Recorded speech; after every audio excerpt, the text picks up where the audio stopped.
galera, bem-vindos a mais um vídeo no meu canal. Hoje vamos gravar Airsoft, galera. Isso mesmo, é uma arminha de brinquedo. É basicamente de brinquedo que tu, pode tirar, fazer as coisas. Eu comprei essa aqui, foi R$130, se eu não me engano. E ela é muito boa, por incrível que pareça. Aqui tem a trava, aqui pra baixo tá travado e pra cima tá destravado. Ou sei. Eu vou carregar a arma pra fazer um teste, pra vocês. Vou carregar a arma, daí eu vou voltar com vocês. Eu já volto. Deu, galera. Arma carregada. Lembrando, são bolinhas de plástico.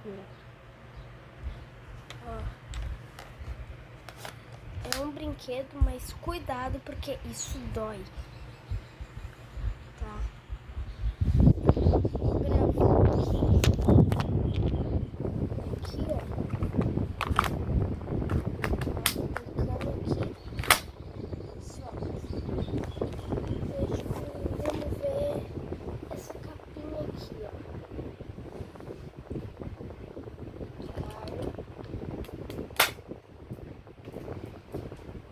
Aqui, ó, ficou uma marca.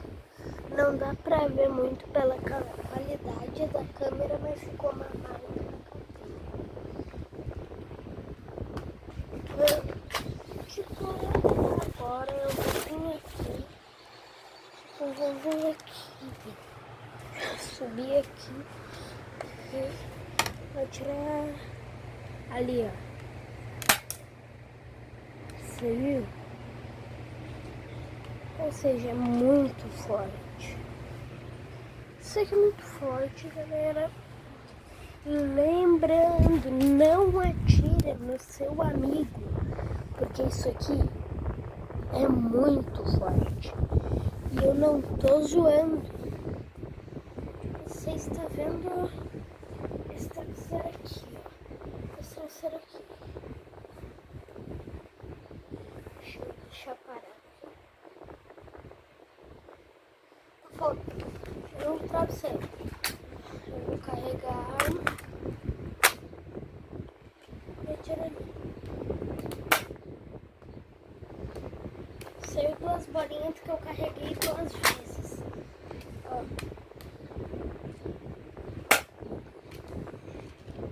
Lembrando, galera, para você carregar tem fim. Ó, pega aqui e puxa aqui. Daí tu tá pronto para o seu disparo. Entenderam, galera? Essa Airsoft, galera, veio com kit de 1000 bolinhas. Porque eu comprei com 1000 bolinhas, é lógico, né? Ó. Aqui eu tirei do saquinho dela. Esse aqui era o saquinho das bolinhas. Só que daí eu tirei e coloquei aqui, ó. Deixa eu tirar minhas coisas daqui. Ó.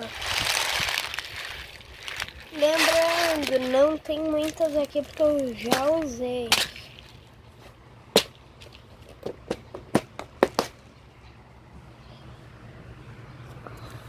Ó, galera. Então, galera, esse foi o vídeo. Espero que tenham gostado. Então, valeu, falou e fui. Né, galera? Esse foi o vídeo. Tchau.